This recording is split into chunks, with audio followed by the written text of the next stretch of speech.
నమస్తే, welcome to D news. నేను మీ ఆదిలక్ష్మి. బులెటిన్ల ముందుగా హెడ్లైన్స్. మీకోసంలో వచ్చే అర్జీలు పునరావృతం కాకుండా నిబంధనల మేరకు పరిష్కరించాలని అధికారులను ఆదేశించిన కలెక్టర్ రాజాబాబు. మీకోసంలో అర్జీలు స్వీకరించిన అధికారులు. బండ్లమూడిలో బాధిత కుటుంబాలను పరామర్శించిన SC commission chairman BS Jawahar. బాధితులకు అన్ని విధాలుగా ప్రభుత్వం అండగా ఉంటుందని హామీ. మోందా తుఫాన్కు తీవ్రంగా దెబ్బతిన్న పంటలు, కొండెక్కిన కూరగాయలు, ఆకుకూరల ధరలపై డి న్యూస్ ప్రత్యేక కథనం. ప్రజా ఫిర్యాదుల పరిష్కార వేదిక ద్వారా అందిన దరఖాస్తులు మరల రీఓపెన్ కాకుండా నిబంధనల మేరకు పరిష్కరించాలని అధికారులను కలెక్టర్ రాజాబాబు ఆదేశించారు. కలెక్టరేట్లోని మీకోసం భవనంలో నిర్వహించిన ప్రజా సమస్యల పరిష్కార వేదిక కార్యక్రమంలో భాగంగా జిల్లాలోని వివిధ మండలాల నుండి సమస్యలపై వచ్చిన అర్జీదారుల నుండి జిల్లా కలెక్టర్తో పాటు డిఆర్ఓ చినవోబులేసు, ప్రత్యేక ఉప కలెక్టర్లు కళావతి, విజయజ్యోతి, జాన్సన్ కుమార్ వినతి పత్రాలు స్వీకరించారు. ఆయా శాఖల అధికారులు పాల్గొన్నారు.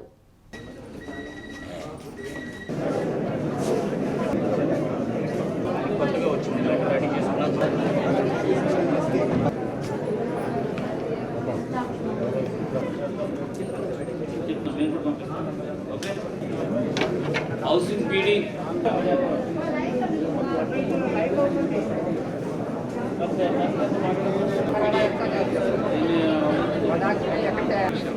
వస్తున్నాడు. ఒక్క నిమిషం.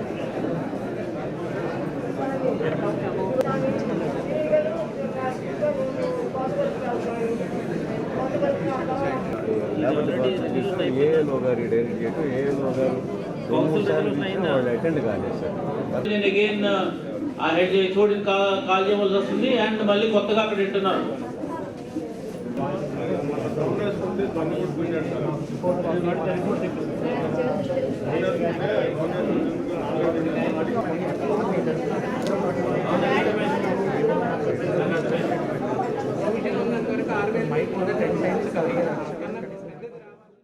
ఇటీవల చీమకుర్తి మండలం బండ్లమూడిలో ఘర్షణలు జరిగిన నేపథ్యంలో బాధితులను రాష్ట్ర SC commission chairman BS Jawahar పరామర్శించారు. బండ్లమూడికి వచ్చిన కమిషన్ చైర్మన్ జవహర్తో ఎంఆర్పీఎస్ నాయకులు భేటీ అయ్యారు. బాధితులను పరామర్శించి ప్రభుత్వం అన్ని విధాలుగా అండగా ఉంటుందని, అధైర్యపడవద్దని జవహర్ భరోసా కల్పించారు. కమిషన్ వెంట ఒంగోలు ఆర్డీఓ లక్ష్మీ ప్రసన్న, పోలీస్ అధికారులు పాల్గొన్నారు.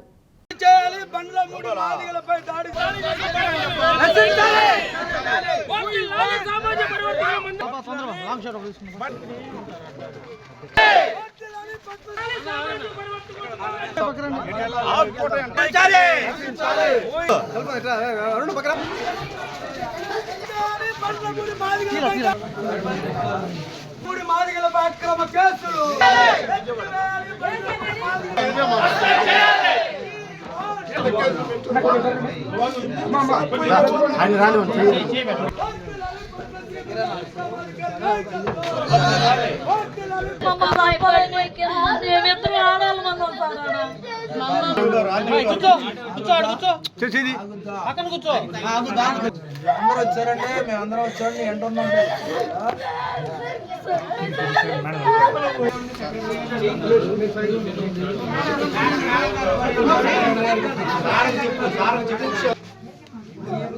గారు కూడా మాట్లాడారంట. నీతో బాగానే ఉంటారంట.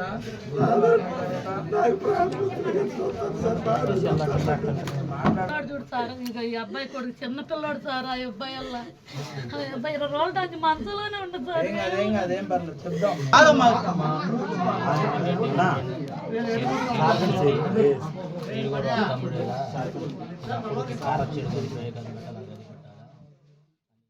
తమ న్యాయమైన డిమాండ్లను పరిష్కరించాలని కోరుతూ సమగ్ర శిక్ష contract and outsourcing employees federation JAC జిల్లా శాఖ ఆధ్వర్యంలో కలెక్టరేట్ వద్ద సిబ్బంది పోరాట దీక్ష చేపట్టారు.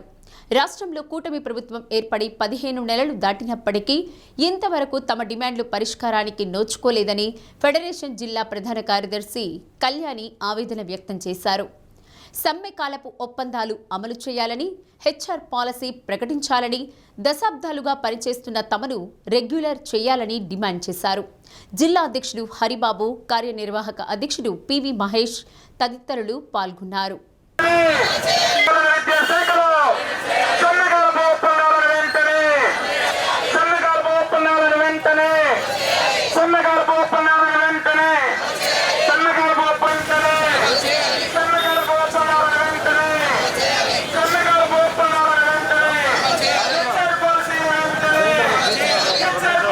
ప్రభుత్వం ఏర్పడి సంవత్సరంన్నర కాలం దాటిపోయినప్పటికీ కూడా గత ప్రభుత్వంలో 22 రోజులు మేము సమ్మె చేసినప్పుడు కొన్ని ఒప్పందాలు గత ప్రభుత్వం ఇచ్చింది. ఆ ఒప్పందాలు ఏవి కూడా అమలు చేయకుండానే గత ప్రభుత్వం దిగిపోయినటువంటి పరిస్థితి. ఆ సమ్మె సందర్భంగా మనకి ఇప్పుడున్నటువంటి కూటమి పెద్దలందరూ కూడా మా సమ్మె టెంట్ల దగ్గరకు వచ్చి మేము గనక వస్తే గనక మీకు ఖచ్చితంగా న్యాయం చేస్తామని చెప్పేసి ప్రతి జిల్లాలో ఈ కూటమి ప్రభుత్వ పెద్దలందరూ కూడా మాకు హామీ ఇవ్వడం జరిగింది. అలాగే ఇప్పుడున్నటువంటి విద్యాశాఖ మంత్రివర్యులు కూడా లోకేష్ గారు కూడా మమ్మల్ని గురించి ఆయన ఫేస్బుక్లో, ట్విట్టర్లో, వీటన్నిటిలో కూడా, ఇన్స్టాగ్రామ్లో కూడా ట్యాగ్ చేయడం జరిగింది మా పాంప్లెట్ని. ఎందుకంటే సమగ్ర శిక్ష ఉద్యోగులకు న్యాయం చేయండి అని. ఇప్పుడు ఈ ప్రభుత్వం ఏర్పడిన తర్వాత ఎన్నోసార్లు మేము విన్నవించుకున్నప్పటికీ కూడా నాన్ ఫైనాన్షియల్ సమస్యలు కూడా ఏవి కూడా తీర్చినటువంటి పరిస్థితుల్లో మేము ఈ పోరాట దీక్షకు రాష్ట్ర వ్యాప్తంగా పిలుపునివ్వడం జరిగింది. నాకు ఈ సమగ్ర శిక్ష ప్రాజెక్టులో ఇంతమంది అవుట్సోర్సింగ్ కాంట్రాక్ట్ ఎంప్లాయీస్ పనిచేస్తున్నా సరే వీరెవరికి కూడా సామాజిక భద్రత లేదండి. వీరికి ఎవరికి కూడా రేషన్ కార్డులు ఉండవు. గవర్నమెంట్ కల్పించే స్కీములు దేంట్లో కూడా వీళ్ళు ఎలిజిబుల్ కారు. అతి తక్కువ జీతంతో వీరు పనిచేయాలి. వీరికి ఆరోగ్య భద్రత లేదు, ఉద్యోగ భద్రత లేదు. గత 15 సంవత్సరాలు పైగా 15 సంవత్సరాల నుంచి 20 సంవత్సరాల వరకు సర్వీస్ ఉన్న వారికి కూడా ఈరోజు ఎటువంటి ఉద్యోగ భద్రత, రిటైర్మెంట్ బెనిఫిట్స్ కూడా ఎవరికి లేవండి. దీని మీద మేము గతంలో 2023లో 22 రోజుల ధర్నా కార్యక్రమం చేయడం జరిగింది. 22 రోజులు. ఆ భాగంగా ఆ కూటమి ప్రభుత్వ నాయకులందరూ కూడా మా ప్రభుత్వం రాగానే న్యాయమైన సమస్యలన్నీ కూడా మేము తీరుస్తామని చెప్పిన హామీలు ఇవ్వడం జరిగింది. కానీ ఇప్పుడు 18 నెలల కాలం జరిగినా సరే ఈ రోజు వరకు మా సమస్యల మీద నాన్ ఫైనాన్షియల్ రిలేటెడ్ సమస్యలు కూడా కనీసం ఒక్కడు కూడా ముందు కదిలిన అవకాశం లేదు. అందుకని మా సమస్యలన్నీ కూడా ప్రభుత్వం దృష్టికి మరోసారి తీసుకెళ్ళడానికి ఈ కార్యక్రమం చేపట్టడం జరుగుతుందండి. మరోవైపున సుప్రీంకోర్టు సమాన పనికి సమాన వేతనం ఇవ్వాలని చెప్పి తీర్పు ఇచ్చినా కూడా తీర్పుని రాష్ట్ర ప్రభుత్వాలే దాన్ని తొంగలో దక్కడమైనటువంటిది సరైనటువంటిది కాదు. కాబట్టి సమగ్ర శిక్షా ఉద్యోగులకు ఏదైతే హామీ ఇచ్చారో హామీలను అమలు చేయాలని, ఉద్యోగ భద్రత కల్పించాలని, అలాగే రిటైర్మెంట్ వయస్సు పరిమితిని పెంచాలని, అలాగే ప్రభుత్వం నియమించేటువంటి ఉద్యోగాల్లో వీళ్ళకి వెయిటేజ్ ఇవ్వాలని చెప్పి సందర్భంగా డిమాండ్ చేస్తూ ఉన్నాం. ఆ సమస్య పరిష్కారంగా చేయకపోతే రాబోయే కాలంలో సమగ్ర శిక్షా ఉద్యోగాలు చేసేటువంటి ఉద్యమానికి సిఐటి జిల్లా కమిటీ తరఫున సంపూర్ణ మద్దతు తెలియజేస్తామని చెప్పి సందర్భం తెలియజేస్తా ఉన్నాం. ప్రజలు ఆనందంగా గడిపేందుకు హ్యాపీ సండే కార్యక్రమానికి ప్రభుత్వం శ్రీకారం చుట్టిందని బాపట్ల జిల్లా కలెక్టర్ వినోద్ కుమార్ తెలిపారు. బాపట్ల రథం బజార్లో కలెక్టర్ ప్రారంభించిన హ్యాపీ సండే కార్యక్రమానికి పట్టణ ప్రజలు, విద్యార్థులు పెద్ద సంఖ్యలో తరలివచ్చారు. ఆరోగ్య ఆంధ్రప్రదేశ్ లక్ష్యంతో నిర్వహిస్తున్న హ్యాపీ సండే ప్రతి ఆదివారం సాయంత్రం నిర్వహిస్తామని కలెక్టర్ చెప్పారు. కార్యక్రమంలో పాల్గొనేవారు మున్సిపల్ కార్యాలయంలో పేర్లు నమోదు చేసుకుని సాంస్కృతిక కార్యక్రమాలు ప్రదర్శించాలని సూచించారు. ఈ సందర్భంగా విద్యార్థులు ప్రదర్శించిన సాంస్కృతిక కార్యక్రమాలు విశేషంగా ఆకట్టుకున్నాయి. Municipal commissioner Raghunath Reddy, corporation director Mandapati Andhrendra, corporation director Mandapati Andhreya, Burle Ramasubbarao, red cross society chairman BS Narayana Bhattu తదితరులు పాల్గొన్నారు. స్కూల్ నుంచి చాలా చక్కటి పర్ఫార్మెన్స్ వాళ్ళు ఇవ్వడం జరిగింది. అలాగే మనకు ఇటువైపు వేమూరు నుంచి అటువైపు అద్దంకి దాకా ఎలాంటి టాలెంట్స్ మన జిల్లాలో ఉన్నాయి మాకు తెలీదు. వాళ్ళందరికీ కూడా ఒక వేదికని ఏర్పాటు చేయాల్సిన బాధ్యత ప్రభుత్వం వారు చేస్తే అక్కడ మీరు వచ్చి పర్ఫార్మెన్స్ ఇవ్వాలి. ఈరోజు నృత్య ప్రదర్శన జరిగింది. రాబోయే వారంలో సంపూర్ణంగా ఏమైనా మ్యూజికల్ ఇన్స్ట్రుమెంట్స్ చేయగలుగుతారా? తబలా, వయలిన్, వీణ, అలాగే కోలాటం ఉండొచ్చు, ఫోక్ డ్యాన్స్ ఉండొచ్చు, ఫోక్ ఆర్ట్ ఉండొచ్చు, లేదా ఒక టీమ్ పర్ఫార్మెన్స్ ఉండొచ్చు, ఇండివిజువల్ పర్ఫార్మెన్స్ ఉండొచ్చు. ఇట్లా చేస్తూ బాపట్ల జిల్లాలో ఉన్నటువంటి అన్ని టాలెంట్ని మనము బయటికి తీసుకొచ్చి ఇక్కడ పర్ఫార్మెన్స్ చేసిన వాళ్ళకి ప్రత్యేకంగా ఒక సర్టిఫికేట్ కూడా ఇస్తూ ఇక్కడ మీకు మంచి టాలెంట్ ఉంది అని మీకు తెలిస్తే ఇంకా మీరు రాష్ట్ర స్థాయిలో లేదా జాతీయ స్థాయిలో మీరు వెళ్ళి పాల్గొనడానికి కావాల్సిన అన్నీ కూడా ప్రోత్సాహాలు చేస్తామని సభాసముఖంగా. అల్పపీడనం తుఫాన్ల ప్రభావంతో ఎడతెరిపి లేని వర్షాలతో దెబ్బతిన్న కూరగాయల పంటలు వరద నీటి నిల్వతో తెగుళ్ల బారిన పడి పూర్తిగా దిగుబడి తగ్గింది. దీంతో ఒక్కసారిగా కూరగాయల ధరలు కొండెక్కి కూర్చున్నాయి. వర్షాలు తగ్గిపోయినా చలిగాలి తీవ్రతతో దిగుబడిపై తీవ్ర ప్రభావం పడింది. నెల రోజులకు పైగా కూరగాయల ధరలు పెరగడమే తప్ప తగ్గడం లేదు. కిలో వంకాయ 80 రూపాయలు, క్యారెట్, పచ్చిమిర్చి, బీర, కాకర, క్యాలీఫ్లవర్, దొండ, చిక్కుడు, గోరు చిక్కుడు, బీట్రూట్ ధరలకు రెక్కలొచ్చి కిలో 60 రూపాయలకి తగ్గటం లేదు. ములక్కాడలు కిలో 120 ఉంటే 10 రూపాయలు ఉండే టమాటా 40 రూపాయలకి చేరింది. బహిరంగ మార్కెట్లో కంటే రైతు బజార్లో కొద్దిగా తక్కువ ధరకు కూరగాయలు లభిస్తాయేమో అనుకుంటే అక్కడ అధిక ధరలే ఉంటున్నాయి. 500 రూపాయలు తీసుకెళ్తే చిన్న సంచి మోతాదులో కూడా కూరగాయలు రావటం లేదు. మరలా కూరగాయలు సాగు చేద్దామని చూసినా పెరిగిన చలిగాలులతో ఫలితం ఉండదని రైతులు వెనుకాడుతున్నారు. వర్షపు నీటితో భూమిలో బాగా తేమ ఉన్నందున పంట నాటినా మొలకెత్తడం లేదు. ఒకవేళ మొలకెత్తినా ఎదుగు బొదుగు లేకుండా ఉంటుంది. వ్యవసాయ అధికారుల సూచనలతో సస్య రక్షణ చర్యలు చేపట్టినా దిగుబడులు తగ్గటమే కానీ ఫలితం ఉండటం లేదు. ఉమ్మడి ప్రకాశం జిల్లాలో సీజన్లో రోజుకు సగటున 4,500 క్వింటాళ్ల కూరగాయలు దిగుబడి, ఇతర ప్రాంతాల నుంచి 12,500 క్వింటాళ్ల దిగుమతి అయ్యేవి. అయితే జిల్లాలో కూరగాయలు, ఆకుకూరలు తీవ్రంగా దెబ్బతినడంతో దిగుమతిపై ఆధారపడి ఉన్నందున ధరలు అమాంతంగా పెరిగాయి. ఒకవేళ హోల్సేల్ మార్కెట్లో ఏదైనా కూరగాయలకు సంబంధించి తగ్గుదల కనిపించినా దళారీల ప్రభావంతో ఆ తగ్గుదల వినియోగదారుడికి అందటం లేదు. వాతావరణ ప్రభావం, దిగుబడి అంచనా, ప్రకృతి వైపరీత్యాలతో కలిగిన నష్టం, ప్రత్యామ్నాయ ఏర్పాట్లపై శ్రద్ధ చూపించాల్సిన పాలకులు, అధికారులు వ్యవసాయ రంగంపై సీతకన్ను వేయటంతో ఏ పంట పండించినా రైతుల పరిస్థితి ఏళ్ల తరబడి ఎక్కడ వేసిన గొంగళి అక్కడే అన్న మాదిరిగా కొనబోతే కొరివి, అమ్మబోతే అడవి చందంగా దీనంగా మారింది. గతంలో కురిసిన వర్షాల వల్ల పెరిగిన కూరగాయల ధరలు ఇప్పటికీ కూడా కొండెక్కే కూర్చున్నాయి. ప్రభుత్వం దీని మీద ఒకసారి దృష్టి సారించి పేద మధ్యతరగతి వారికి అనుకూలంగా కూరగాయల ధరలు ఉండేలాగా చర్యలు తీసుకోవాలని కోరుతున్నాం. వర్షాల దాటికి పెరిగిన కూరగాయల ధరలని ఇప్పుడు కూడా 50, 100 మునక్కాయల ధరలు చూసుకుంటే కేజీ 200 రూపాయలు. అంటే మధ్యతరగతి, పేద మధ్యతరగతి ప్రజలు కూరలు వండుకునేలాగా ఈ ధరలు లేవు. పేద రైతులేమో గిట్టుబాటు ధరలు లేవు అని కూరగాయలు కూడా పడేసే పరిస్థితి ఉంటే మరి కూరగాయ ధరలు ఈ విధంగా అత్యధిక రేట్లు ఎలా వస్తున్నాయో ఒకసారి ప్రభుత్వం ఆలోచించండి. అంటే దళారులు నిల్వ చేసి కూరగాయల ధరలు అధిక రేట్లకు అమ్ముతున్నారా? వారి మీద చర్యలు తీసుకొని పేద మధ్యతరగతి వారికి అందుబాటు ధరల్లో కూరగాయలు వచ్చేలాగా ప్రభుత్వం సబ్సిడీలో రైతు బజార్లకి అందించాలని చెప్పి కోరుతున్నాం. కూరగాయల ధరలు అధిగమించడానికి కారణం ఏమనగా మొన్న మెంతా తుఫాను వల్ల ఈ పొలాలలో ఉన్నటువంటి కూరగాయలు మొత్తం కొలాప్స్ అయ్యి ఇప్పుడు కూరగాయలు లేకపోవడం వలన దిగుబడి రేట్లు 60, 70, 80, 50 రకరకాలుగా ఈ విధంగా కూరగాయల ధరలు పెరుగుతూ కొద్దిగా ప్రజలు ఇబ్బంది పడుతూనే ఉన్నారు. కావున ఇప్పుడు ప్రస్తుతం ఈ ధరలు అదుపులోకి రావడానికి కనీసము ఒక 20-25 రోజుల టైం పడుతుందని చెప్పవచ్చు. ఎందుకనగా ఈ ట్రాన్స్పోర్ట్ వల్లనే కాదు, ఈ కూరగాయలు దిగుమతి లేకపోవడం వల్ల కొంత కారణంగా ఉంది ఇది. కనుక ఒక అట్లీస్ట్ మొత్తం మీద 1 month టైం పట్టే అవకాశం ఉంది. కనుక ఈ మరలా మనకు ఈ కోతలు కూరగాయలు వస్తే మనకు వినియోగదారులకు అందుబాటులో ఉంటాయని. 2 తెలుగు రాష్ట్రాల్లో శ్రీ విష్ణు యమహా షోరూమ్ తమ కస్టమర్ల నమ్మకాన్ని చూరగొని 2వ స్థానంలో నిలిచిందని ఒంగోలు నగరపాలక సంస్థ కమిషనర్ డాక్టర్ కోడూరు వెంకటేశ్వరరావు అన్నారు. దక్షిణ బైపాస్ రోడ్, మంగమూరు రోడ్ జంక్షన్లోని శ్రీ విష్ణు యమహా షోరూంలో కొత్త ద్విచక్ర వాహనాలను ఆవిష్కరించారు. అధునాతన టెక్నాలజీతో XSR 155cc, F2 rare bike 135ccలను అందుబాటులోకి తీసుకొచ్చిందని తెలిపారు. ఇటీవల జరుగుతున్న రోడ్డు ప్రమాదాల నివారణకు ఈ 2 వాహనాలకు నూతన టెక్నాలజీతో బ్రేక్ సిస్టమ్ ఏర్పాటు చేశామన్నారు. జిల్లాలోని శ్రీ విష్ణు యమహా షోరూం కస్టమర్లు ఆదరాభిమానాలతో 2 రాష్ట్రాల వాహన విక్రయాల్లో మొదటి స్థానం పొందేలా ఆదరించాలని కోరారు. శ్రీ విష్ణు యమహా షోరూం యాజమాన్యంతో పాటు సిబ్బంది మంచి సర్వీస్ అందించడం వల్ల ర్యాంకింగ్లో ద్వితీయ స్థానం లభించిందని పేర్కొన్నారు.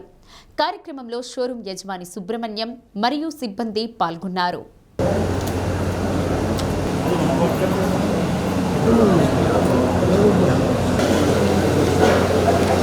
సార్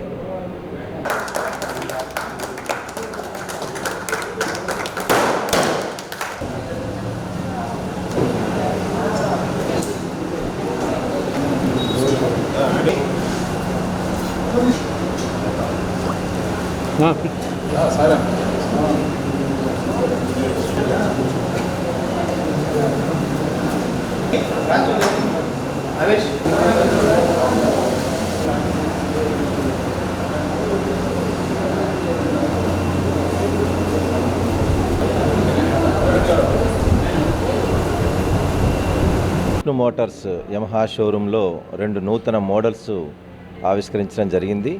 మరి ఇందాకే సుబ్రహ్మణ్యం గారు చెప్పారు, ఇక్కడున్న విష్ణు సుబ్రహ్మణ్యం వాళ్ళందరూ కూడా మరి కస్టమర్స్లో సంపాదించుకున్నటువంటి వారి గుడ్ విల్ వల్ల 2 రాష్ట్రాల్లో కూడా ద్వితీయ స్థానం వచ్చిందని చెప్పారు. వారికి ధన్యవాదాలు. మరి ఎప్పుడు కూడా బిజినెస్ అనేటువంటిది నమ్మకాన్ని బట్టి ఉంటుంది, మనం అందించేటువంటి సర్వీస్ని బట్టి ఉంటుంది. ఆ విధంగా వారు నమ్మకాన్ని, ఆ సర్వీస్ని ప్రొవైడ్ చేసినందుకే వాళ్ళు పొందగలిగారు. మరి ఈరోజు మనకు 2 రకాల వెహికల్స్ని ఇక్కడ మేము లాంచ్ చేయడం జరిగింది. అందులో ఒకటి XSR 155. సో ఈ ఇంజన్ ఇది 155 cc మరి ఇక్కడ వీటికి డ్యూయల్ ABC ఉంది. అంటే బ్రేక్ సిస్టమ్ ఎప్పుడైతే డ్యూయల్ బ్రేక్ సిస్టమ్ అనేటువంటిది ఉంటుందో ప్రమాదాలు జరగకుండా జాగ్రత్త పడడానికి ఇది చాలా ఉపయోగపడుతుంది. ఇటీవల రోడ్డు ప్రమాదాలు పెరిగిన నేపథ్యంలో ఇలాంటి డ్యూయల్ ABC ఉన్నటువంటి వెహికల్ని మరి వినియోగదారులు వినియోగిస్తే ప్రమాదాల నివారణకు కూడా ఇది ఉపయోగపడుతుంది. మున్సిపాలిటీ లెవెల్ నుంచి మెట్రోపాలిటీ సిటీస్లో కూడా వాటితో పాటు పోటీ పడుతూ ఇక్కడ ప్రజలు ఆదరించినందుకు ప్రత్యేకంగా మా కస్టమర్ దేవుళ్ళందరికీ కూడా మేము పాదాబంధనం చేసుకుంటున్నాం. అదేవిధంగా మా దగ్గర విష్ణు మోటార్స్ నందు టెక్నీషియన్స్ కూడా కంపెనీ టెక్నీషియన్స్ సర్వీసు, స్పేర్సు, సేల్సు అన్నిటిలో కూడా వెన్నుండి కస్టమర్లకి ఎలా కావాలంటే అలా అందిస్తున్నందుకు మా స్టాఫ్ అందరికీ కూడా ప్రత్యేకంగా అభినందిస్తూ నాకు ఈ అవకాశం ఇచ్చినటువంటి వారికి ధన్యవాదాలు తెలియజేస్తున్నాను. ఈరోజు మా ఆహ్వానాన్ని మన్నించి XSR మోడల్ లాంచ్కి ఇచ్చేసిన వెంకటేశ్వరరావు గారు, commissioner, Ongole municipality commissioner Venkateswara Rao గారికి చాలా ధన్యవాదాలు. ఈరోజు మనం లాంచ్ చేస్తున్న మోడల్స్ ఇక్కడ వచ్చేసి XSR 155 cc. దీనికోసం మన ఇండియా బైక్ లవర్స్ ఎప్పటి నుంచి ఆల్మోస్ట్ 5 years నుంచి వెయిట్ చేస్తున్నారు. ఇది వచ్చేసి మనకి RX100 ప్లాట్ఫామ్ మీద డెవలప్ చేయడం జరిగింది. XSR 155 మనకి ఇక్కడ ఇప్పుడు వచ్చేసి 4 కలర్లో అవైలబిలిటీ ఉంది. ఒకటి వచ్చేసి blue, red, silver and green కలర్లో అవైలబిలిటీ ఉందండి. ఇది వచ్చేసి 150,000 ఎక్స్ షోరూంలో మనకి అందుబాటులో ఉంది. ఈ స్టాక్ కూడా అవైలబుల్గా ఉంది. ఇంకొక వెహికల్ వచ్చేసి FZ రేవ్. ఇది కూడా ఏంటంటే కొత్త అప్గ్రేడ్తో యమహా కంపెనీ మనకు తీసుకురావడం జరిగింది 113,000 ఎక్స్ షోరూంతో. ఇది కూడా 2 కలర్లో అవైలబిలిటీ అనేది ఉంటుందండి.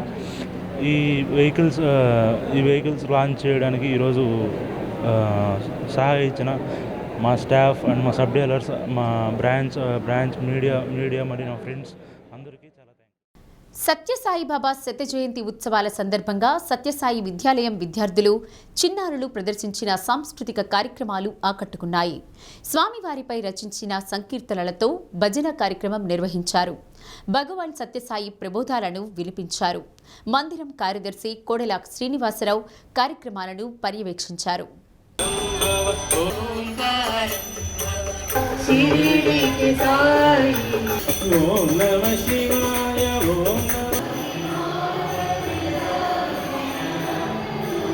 అక్కడ ఉన్న కొన్ని మల్లెపూలను నేలపై విసిరివేయగా అవి సాయిబాబా ఒక రాతిపై కూర్చొని ఈనాడు ప్రపంచమంతా మారుమోగుతున్న మానస భజనను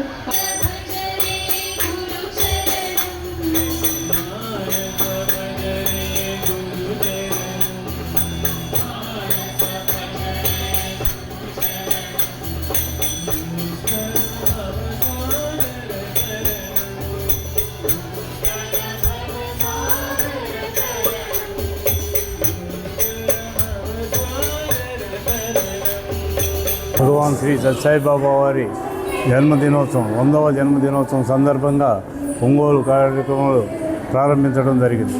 ఉదయాన్నే ఓంకారం, సుప్రభాతం, నగర సంకీర్తన, తదుపరి 10 గంటలకు సత్యసాయి వ్రతాలు, అదేవిధంగా 12:30కు అన్నదాన కార్యక్రమం, సాయంత్రం సంగీత విభావరి ఏర్పాటు చేయడం జరిగింది. ఇందులో భాగంగానే ఒంగోలు నగరంలో ఉన్నటువంటి రాష్ట్ర మంత్రివర్యులు డోలా బాలాంజనేయ స్వామివారు, అలాగే ఎంపీ మాగుంట శ్రీనివాసరెడ్డి గారు, అలాగే శాసనసభ్యులు దామశాల జనార్దన్ రావు గారు, అలాగే కనిగిరి ఎమ్మెల్యే ఉగ్ర నరసింహారెడ్డి గారు వీరందరూ మందిరానికి విచ్చేసి వారు ఇక్కడ స్వామివారికి బర్త్డే జన్మదిన శుభాకాంక్షలు తెలియజేశారు. అందరితో పాటు కలిసి భోజనాలు ప్రారంభించారు. అన్నదాన కార్యక్రమంలో 3,500 మంది పాల్గొన్నారు. అదేవిధంగా సత్యసాయి వ్రతంలో 250 మంది పాల్గొన్నారు. అందరూ స్వామివారి ఆశీస్సులు నిండుగా మెండుగా పొందినారు. సంతనూతలపాడు మండలం పి గుడిపాడు గ్రామంలో కొలువై నిత్య పూజలందుకుంటున్న శ్రీ అంకమ్మ తల్లి దేవస్థానంలో అమ్మవారికి అభిషేక కైంకర్యం ప్రాకారోత్సవాన్ని జరిపించారు. ఆలయ ఆవరణలో ఏర్పాటు చేసిన అభిషేక పీఠంపై శ్రీ అంకమ్మ తల్లి ఉత్సవమూర్తిని కొలువుదీర్చి పంచామృతాభిషేకం జరిపించారు. అమ్మవారి ఉత్సవమూర్తికి పల్లకీపై వేయించేయింపజేసి నిర్వాహకులు పొంగళ్లతో మేళతాళాలు, మంగళ వాయిద్యాల నడుమ ఆలయం చుట్టూ ప్రాకారోత్సవాన్ని జరిపించారు. కార్యక్రమం అనంతరం నిర్వాహకులు భక్తులకు అన్నప్రసాద వితరణ చేశారు.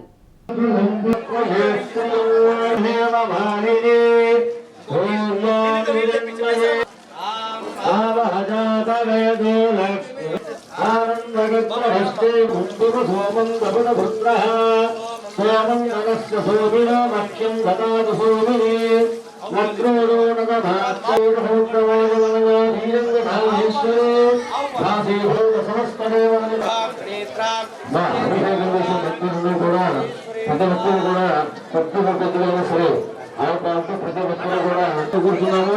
ఒక్కరు మాత్రం దూసేది కదా కాదు. ప్రతి ఒక్కరు కూడా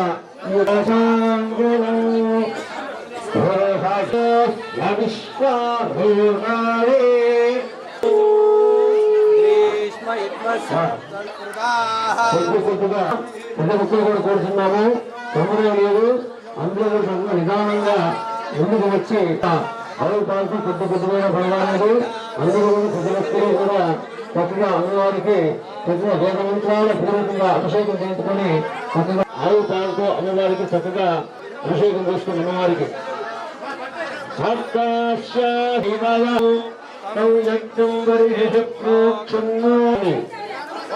ఎవరు కూడా హడావుడు తొందరపడకుండా లేదు.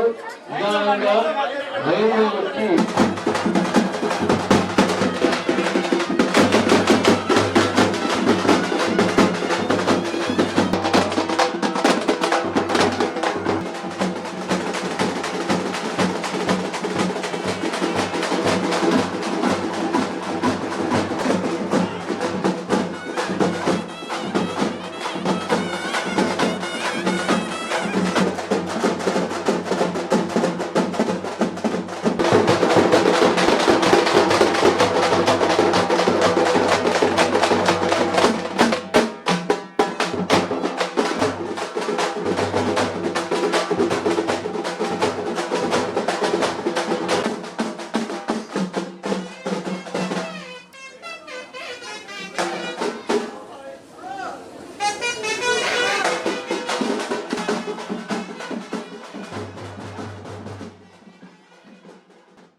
ఒంగోలు శ్రీగిరి శ్రీ వెంకటేశ్వర స్వామి దేవస్థానం చిన్మయ మిషన్ సంయుక్తంగా నిర్వహిస్తున్న బాల విహార్ శిక్షణ తరగతులు సత్ఫలితాలను ఇస్తున్నాయి.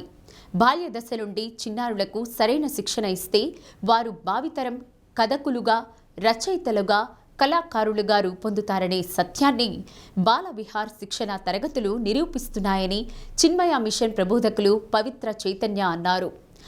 గోక్షేత్ర భవనంలో జరిగిన శిక్షణ తరగతులను ధర్మకర్తల మండలి చైర్పర్సన్ ఆలూరు ఝాన్సీ రాణి సభ్యులు పర్యవేక్షించారు.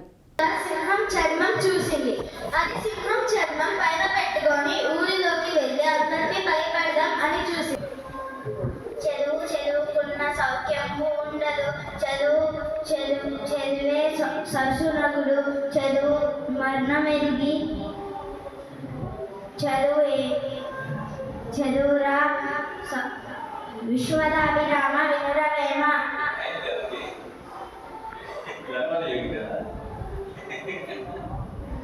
ఓకే మరి ఎప్పుడైనా స్టేజ్ మీదకి రావాలనుకున్నప్పుడు మన మనసులో బాగా క్లియర్గా ఉండాలి. బులెటిన్ ముగించే ముందు హెడ్లైన్స్.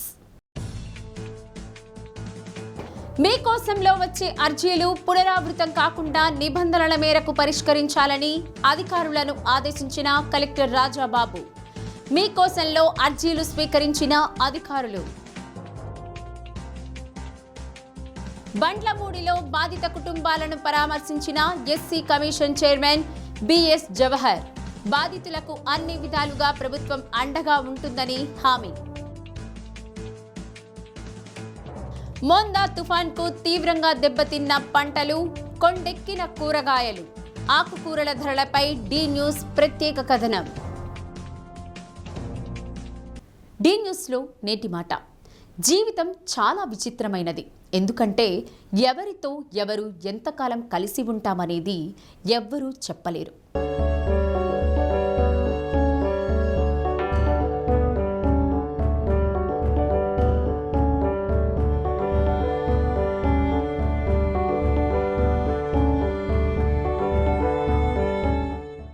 డి న్యూస్ ఇంతటితో సమాప్తం.